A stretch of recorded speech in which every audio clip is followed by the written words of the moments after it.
start. Let's start right away. So, can you just tell about your project first? Mm-hmm. So I will start from the same, like the project perspective. Like I have worked for Unacademy. It's basically related to students' data, lot of students' data and data pertaining to that itself. So it's concerned about, you can say, in the courses itself, they used to provide several kind of courses. So the main objective is try to understand, like, from the same, you can say, students' perspective, students' data, like, what kind of a thing exactly they are into that. It's the project is about student 360. So what exactly we used to do? We used to get the data. I'm coming down to the project flow, sir. Hmm. So basically, what exactly we used to do? We used to get the data from the local to HDFS. We used to put it, and after that, we used to do some kind of a scoop. For the ingestion, I used Scoop, and through the Scoop, we used to ingest the data. Through again from, you can say, export the data again into, you can say, the same Hive itself. And again, after that, what exactly we used to do? We used to optimize it, like the password encryption, along with, you can say, the same. We used to also try to put in the different format, like the ORC that basically suits for that. And along with that, we also optimize in a different fashion too. So what exactly we used to do? We used to put the data in the Hive, and again we used to, for further optimization, we put the data into the Spark. And through Spark, again the further optimization, you can say the partition bucketing will be there along with the Hive, along with the Spark. And also you can say we have to try to convert in the Parquet out there, and the other kind of optimization we also used to do that. Like if the data is skewed, we try to sorting the data, and again after the optimization being done, we again put the data into, you can say, for the database that we have used is, you can say, HBase we have used. So we put the data Hmm. in the HBase, and after the data is being there, so UI team takes the data from out there, and they used to do whatever kind of a query they have to run over that. Oh, okay. So, just to understand, you're getting the data from which source? It's basically, you can say, on a daily basis, you can say 5 to 8 GB incremental data we used to get. It's like No, the data what is we. the source? No. I meant to say, I'm not asking about the number of occurrences. I'm asking Mhm. how much, what is the source you're getting from data or what? Like you're getting from database or files. What's your source? Database exactly we used to get it. Like the format, if you talk about, that was we used to get in CSV format and all sometimes. Okay, CSV means it's a database or it's a file base. It's basically a database, sir. Anyway, sometimes. So you're saying CSV is a database? Yeah, the same I'm talking about. Database. If Uh, I'm not getting it right from your perspective, basically, like we used to get huge amount of data and all. So we used to basically convert that, like either it in CSV, or either you can say other kind of a format also used to be the text format and all. So we used to get the data, and we used to further optimize in that fashion. okay, you are getting the data in CSV, Yes, sir. and you are like what job you are it's loading your from the source how you are ingesting the data to Hive. Yeah, basically, if you talk about, we used to put the same, like, Unix command that we used to do to put the Hmm. data again Yeah. into the HDFS, and through HDFS we used to do scoop, scoop injection anyway. So we Hmm. used to basically export the data itself again, and we used to export it. Why exactly? Because the scoop export job, when we are going to make sure, so we can further, incremental data we can do so. So from that export data, we again used to do optimize it. Scoop input we used to do further. No, see, I lost here. You are using Okay. scope to import the CSV files. Uh, so what exactly we used to do? Like initially, the data is in the database, okay, and Which from database? that, No, which yeah, database? it's the Which same. database? Okay, you're talking about the database, like the RDBMS initially will be there. Yeah, yeah. What is RDBMS data? It's Oracle or SQL Server. What is it? Or Uh, uh, Teradata? yeah, the top, if you talk about the RDBMS, it's like a local, local source itself from where we used to get the data, like the local data. If you talk about, you can No, no, say no, RDBMS. no. See, my question is clear, right? You Mhm. are taking from the database, correct? Yes, sir. Yes. What is a database? Which database are you using? Uh, Proper exactly a database, if you talk about, is the local source anyway. I'm not exactly getting it. Might be I'm No, getting no, it. no. See, you are getting from some database, right? You said database in RDBMS, correct? Yes, sir. Yes, sir. That is Oracle. Yes, sir. Oracle. I'm talking about. Okay, that's what I'm asking, right? Yeah, that's what Okay. I'm asking. Okay. Like, Okay. is it Oracle or SQL Server? That's my question. Okay, so you're Yes, sir. getting the data from Oracle, and you are Mm-hmm. using Scoop jobs to import it to HDFS, correct? Mm-hmm. Okay, you are using Scoop job to import. Okay, okay. So in the Scoop job, right? You're saying Mm-hmm. it's a daily load, right? Daily 5 GB you're getting, Yes, sir. correct? Okay, Mm-hmm. so how your job runs? It's a daily job means like what is the trigger of the job? Automatic Uh, trigger or you're manually triggering daily? See, we are using a Cloudera as a distribution we are using anyway. So in the Cloudera itself, like every kind of a job we used to do, either is scoop ingestion or either you can say the same, either Hive optimization or either through Spark. So all kind of things we are working on the same, like the Cloudera distribution. You're talking about the same, sir? No, no. What I'm asking is, your Mhm. job is daily running, right? Yes, sir. Is it automated jobs or manual jobs? It's like automated. It's not exactly like automated. I'm not using any kind of a Kafka like a scheduler and all. Basically, like I have to do it manually anyway. So daily you're running it manually. Yes, sir. Okay. It's in production job or it's not in production. It's like a production basis anyway. So what time you will run daily?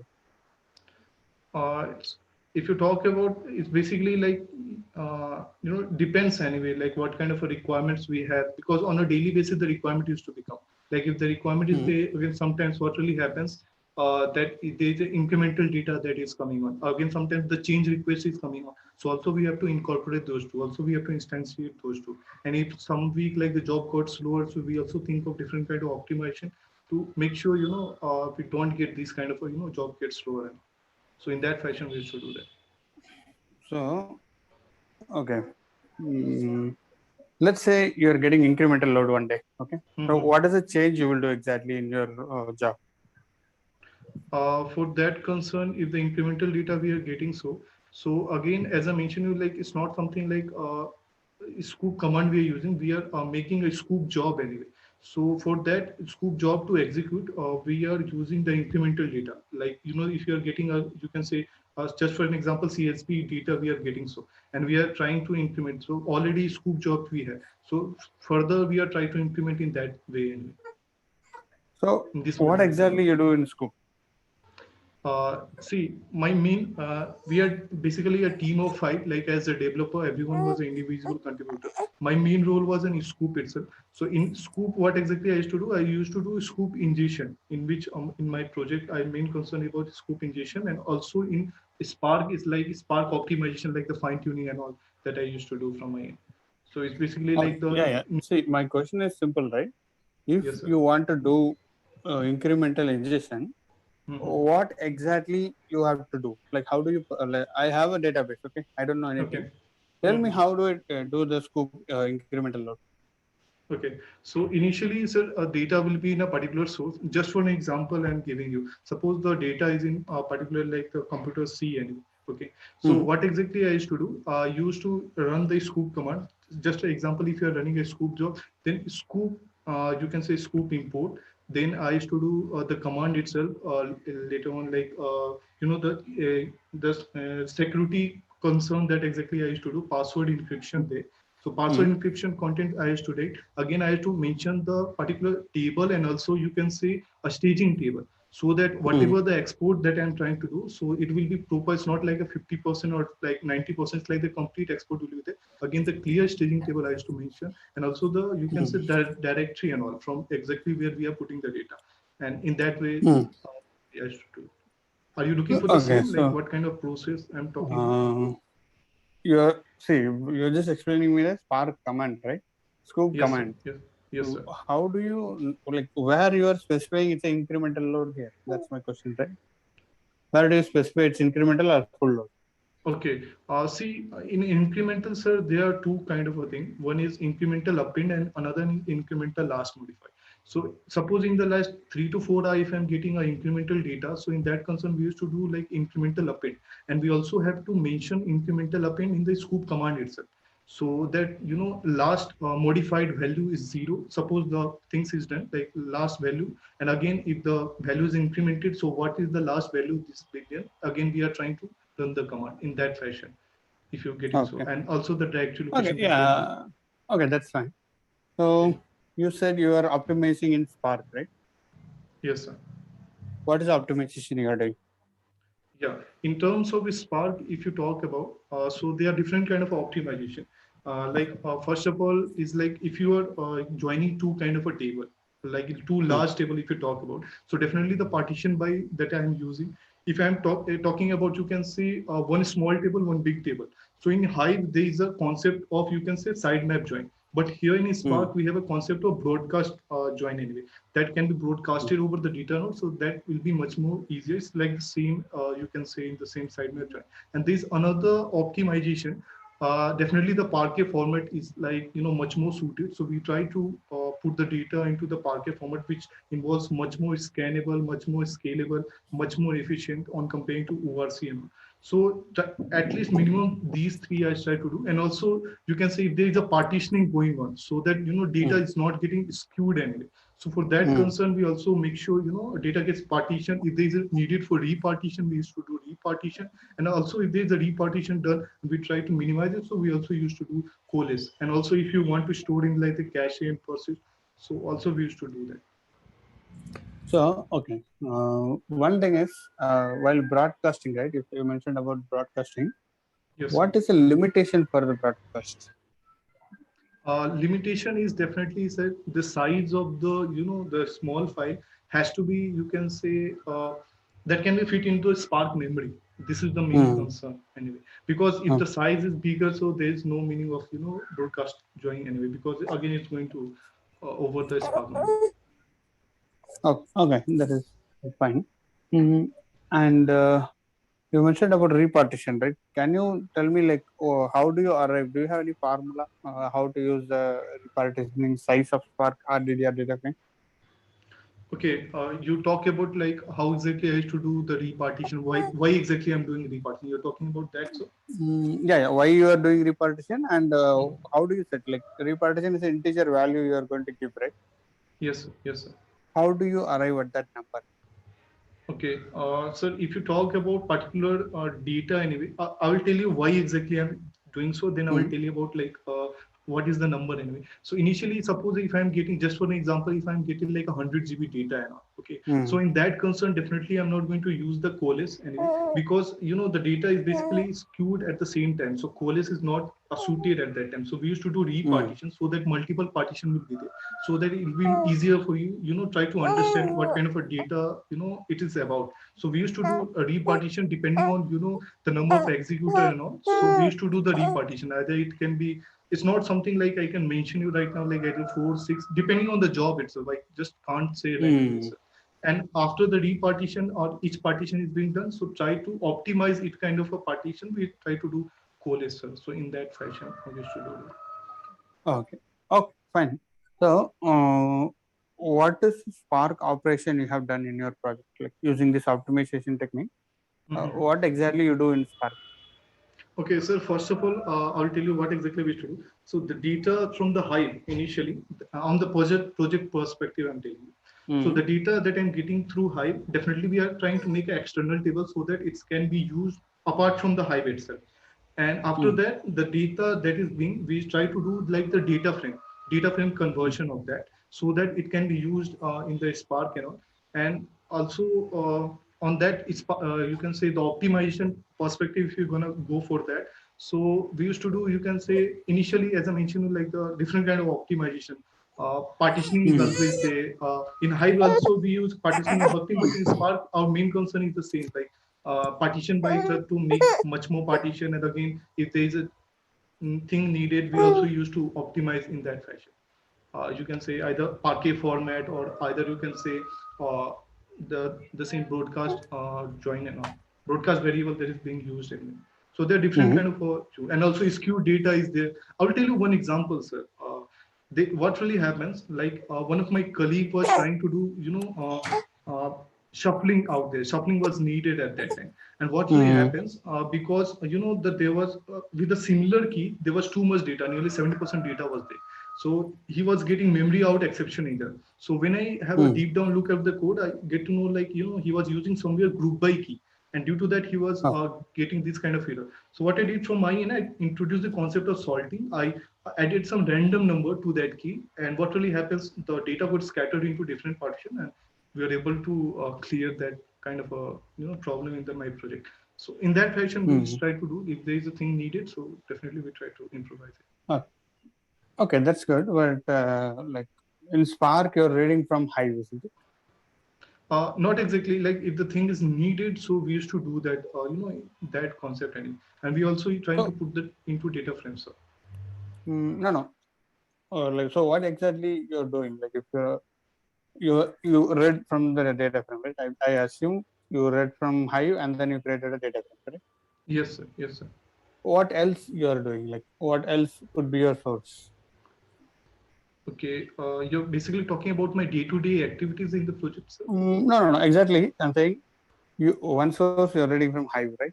Yes, sir. Yes, sir. Did you read from any other source like streaming data or files, or maybe you've just read some of the semi-structure like JSON, all those stuff? Any other source of data you have dealt with?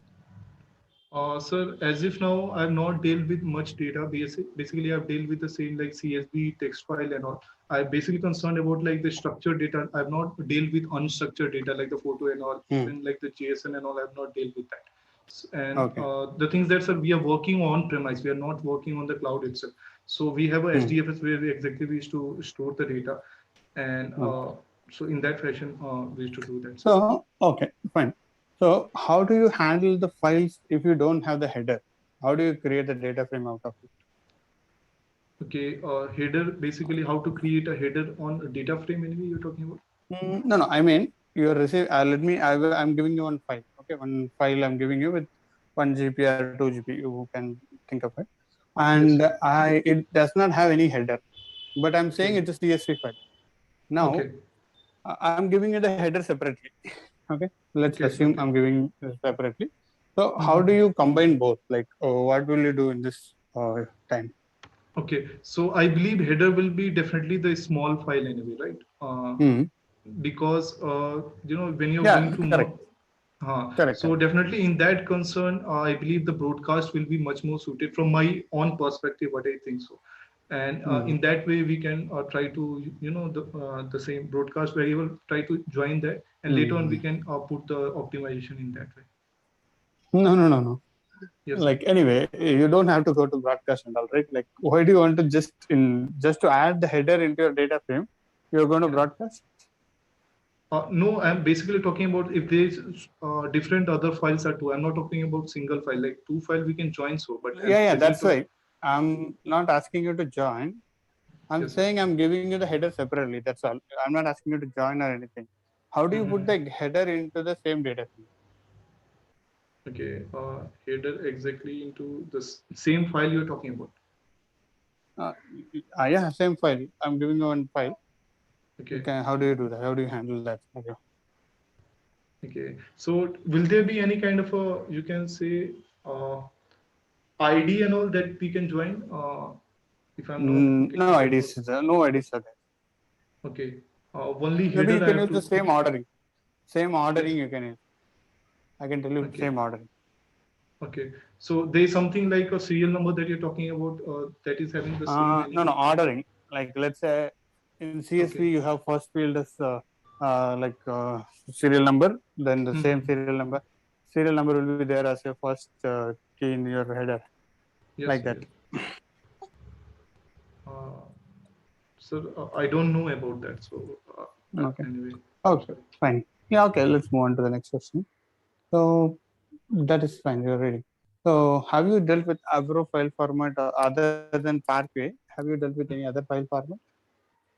Yeah. Other than, as I mentioned, like there is ORC, there is Avro. Hmm. So and also text files are always there, and these are the files. Okay. Okay. Fine. So RDD versus data frame. Which one do you prefer and why? Yeah. So I'll tell you about the difference anyway. Like RDD is something like RDD to data frame you can convert, but data frame to RDD you'll not able to do it. And RDD provides compile time safety. This one it doesn't provide compile time safety. Basically, like when you're trying to run a code itself, and if there is error coming out, you can able to visualize at the same time. But in data frame, you are not able to do so. And there is like a catalyst optimizer that is being used in data frame, and that is not being used you can say in the RDD. And RDD is definitely there is one concern for the RDD, like if you're trying to aggregation or to RDD and all, it might job get slower, but data frame is much more faster on comparing to RDD in that fashion. Okay. And Okay. definitely data, yeah, yeah. So definitely you are suggesting data frame. Yes, sir. But on contemporary to data frame, also data set is much more preferred because it is auto optimized. There's no need for catalyst optimizer in data frame. And also it provides, you can say, compile time safety like the RDD that is not having in the data frame. Okay. So what is compile time safety? Yeah, as I told you, so compile time safety is the same. Like when you're trying to run any code at the same time, so during compiling time itself, you'll able to see like if there is error you're trying to do from your end. So you can visualize the error, you can try to, clear it. But it's not basically you will have this kind of thing in the data frame. Okay. Okay. Fine. Mhm.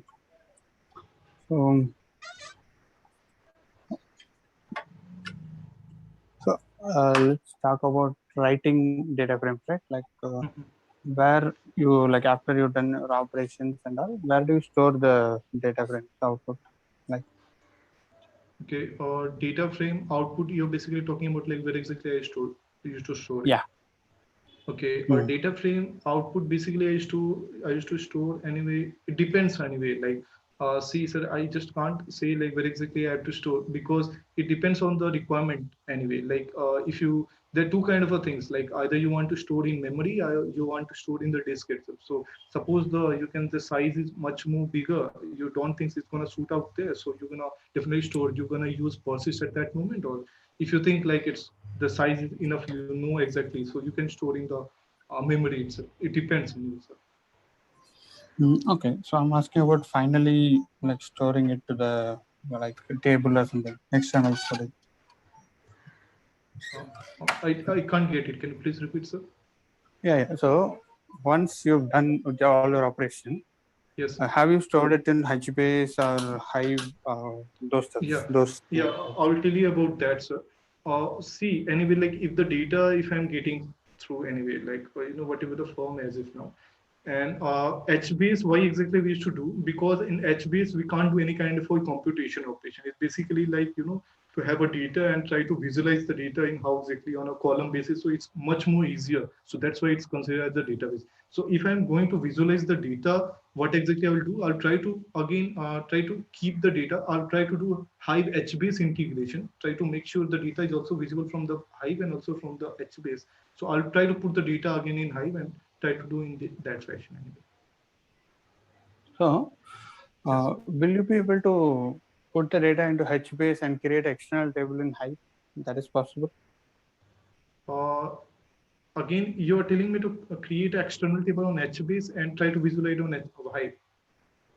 No, the reverse. I'm asking you to put the data into HBase and Yes, sir. then asking you to create an external table in Hive. Okay, okay. On top of the data that you're talking about? Yeah, on top of the data which is there in HBase. Because I don't want to store the data in two places, right? HDFS Yes, sir. for Yes, sir. Hive and HBase for HBase. Yes, sir. Yes, sir. Yes, sir. So, Yes, so we can is it create possible? an external table definitely so that we can visualize it anyway. So that's why it can be used for the HBase, and also from the HBase shell we can visualize the data, and also from the Hive we can see the data. Name might be differ when you're trying to do a Hive HBase integration. At the same time, if you're going to change the name will be differ, but in Hive the name will be differ. That's what I'm saying, sir. Okay, okay, that's fine. So, what are the transformations you used in Spark? Yeah. So transformation is basically like one form to another. There's two kind of transformation. One is narrow, another is wide. So narrow, I've used, you can say, split and sorry, split I'm talking about. It's like a map and filter that I used. And you can say the white transformation I've used like the group by and also like the join and all, these kind of operation I've used. Okay. How about the actions? Yeah, action is something like you can say like the count, or you can say there is also one more thing. I'm forgetting it. Action is basically done after the transformation itself. Like either you can do a count or whatever aggregate and all different kind of function. So Mhm. these we can use it in Okay. this. Or just to you can Okay. say Is it? also collect and all is also an action. Have you ever used collect in your code? Yes, sir. Collect definitely I use. So you're why you're using that? Yeah, I'll tell you, sir. Suppose I have to, you can say, if I'm getting a text file, or you can say even I'm creating an array or whatever it is, and try to understand like, what is the number of count of the words and all. So for that concern, I'm going to use from, again, we are going to use the flat map. Again, we are going to use the reduce by key again. Again, we are going to the map and try to collect the data, like how much exactly it is, like the size of the, how many the words are there. So in that fashion, try to collect it. So don't you think collect is an expensive operation? Uh, collect in what context you are talking about, sir? Like expensive in the If sense. you let's say I'm giving you like you're receiving like 100 GB file, and Yes, sir. if you're just putting the collect in the code, is Yes, sir. it going to break or not? Uh, Definitely it's going to break, but the thing is that Hmm. but for the small operation I'm basically using it, like if someone is not a big size file, small file, and we are trying to do the collect at the same time, Okay. so we In can do that so. case, what will you do? Let's say Yes, sir. you are received like a 100 GB file, and Yes. you have to use some action. You written some transformation. You Mhm. have to use some action. So what will you use instead of collect? Okay. Instead of collect, just to show the data and all, if the data size is much more Just bigger. to see, yeah, just to see one data, two data, one record, two record. Okay. In that context, definitely, collect is the one thing, and there is also like uh, might be. I'm not exactly sure about it. Like either you can say, Okay. Can you take or top? yes, sir. I didn't get it. No, there is a action called take, right? Take, take. Okay, okay. I've not That used it, also. sir. Anyway. Oh, okay, fine, that's fine. Um, how do you debug your code? Like in production issue, how do you debug? Mhm. Okay. Like how to you should debug the string and all. You're talking about that, right? Okay, before that, right? Like which language you have writing Spark code? Scale, I'd say. So. Scala, right? Okay, which ID Mhm. you are using? Uh, ID in the sense, I didn't get it. Are you using like you're just typing in the REPL shell, or you're using any ID like Eclipse or IntelliJ? Sir, in the Eclipse and also, as I mentioned, like the Cloudera, so also in the Cloudera, we are trying to implement it the same. Spark plus Scala that I'm using. Okay, so you're not exactly writing anything in ID like So Eclipse? yeah, even in the Eclipse, we can do so. Like we can define and also we've also No, worked no. on that. So both the things are. How? Um, Okay, you also worked on that Eclipse also, yes, sir. right? Yes, sir, yes. So tell me the jar building process then. How do you build a jar in Eclipse? Okay. Jar creation. Anyway, uh, jar creation. Uh, so I don't remember that anyway. Okay, that's fine. Let's have a look. And have you used Maven or SPT, all those sort of things? Uh, in the Scala you're Git talking about? repository. No, Git repository, all those. No, no, no. In the Git and all, I have not worked on. Sir. Okay, fine. Hmm. How about what else? Okay, what else you worked on big data area other than this? Yeah. So big data, I've worked on SQL. I've worked on Mhm. Unix sales scripting, and definitely the Scala part. And as the starting with the high for majority of extent, HBase as for for that, and definitely like the Spark Scala. And definitely MapReduce is being used on the top of Spark Scala because initially we are using MapReduce. So I've not worked on, but basically on contemporary to Spark, contemporary to MaxReduce, the Spark Scala version. So Okay. these Okay. Fine. Have you worked on Kafka? Do No, you have sir. any knowledge on Kafka, that? I have not worked on, but definitely I can learn it. Like I have a little bit theoretical knowledge, but I have not worked on it, so I have not Okay. expertise on that. Because sir, Okay. in my Okay. own project, in my the previous project, if you talk about, it's my project because everyone was an individual contributor. My concern is about the same, like ingestion of data and the Spark optimization for which I've worked. Okay. So Okay. Okay. So that's pretty much it from my side. Do you have any questions for me? no sir, as of now, nothing, sir. Okay. Anyway, since it's a mock interview, right, I'll tell you my observation, what I understood. You worked on Spark, that I can understand, but you have never worked on IDE.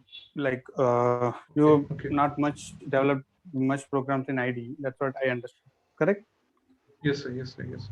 So what I want you to do is right, just focus on that part little bit Okay, more because you have good understanding in Spark. okay, And also understand the question actually. I'm asking something, you are you know the answer, but you're not telling that. You're just going around and then finally coming to that. Right? For some okay, part. So okay, that okay, also you okay. can just understand the question what I'm asking so that what interview is as not only me, right? So that Sure, you sir. can perform even better. You performed really good. I don't say it's not good. It's good, but you can improve all those things and learn Marvin. Without Marvin, you cannot even develop anything. Okay. Okay. Marvin, I didn't get it. Can you what? Marvin is it's a dependency resolving tool. Okay, okay, sir. Like it will download jar for you everything. So try to learn one IDE. That is the first thing because if you know Scala, if you're saying if you know Scala, Yes, sir, yes, and sir. you never worked on IDE, that does not stand out. Okay, You okay, should start learning, working on that IDE environment. And I think okay, tomorrow you have interview, right? Just prepare these parts tonight. It's easy okay. only. You can easily Yes, because live. If you are saying live, right? yes, People sir. are going to use Scala, all these tools. So this Okay, is the point where they're going to check on you whether you worked on it or not. Because all I understood is you're just simply writing some programs. That's all you're doing. You never really went to production because in production there should be an automated way of running the jobs. You cannot daily run it. That's okay, simply not okay, possible. Okay, okay, so okay, you like you learn something on that also. You can use AutoSys jobs scheduler or something else, but you must have some automated way of running the jobs in production. You cannot daily run it because okay, it's sir. a Okay, production environment, right? okay, sir. And also, you mentioned about your project client. I don't think that's a correct client. If you it's fine only, but if possible, you try to change the client. But I'm okay with the client also. So these are my observations. You can improve on these things. It will give you more edge. Sure, sure. Okay, So fine. I'll try to work on the same ID and all, like the Movin and Yeah, the yeah, Java sure. Just to databases. focus. Okay. Any other questions? No, sir. Anything else that you can add, like might be my knowledge about something that I'm Uh, missing, or sir, because they are also going to check my SQL knowledge and all. So how exactly they will proceed? They will tell me for the scalar to start the ID here and try to do the program, or where exactly how they are going to check it, no, sir? they. I don't think currently that's they're doing. If they're going to give you assignments, they will give you the assignment and give you one day or half a day to perform that. So now they will not do like open the system, screen share, and type code. That's they're not doing, I believe.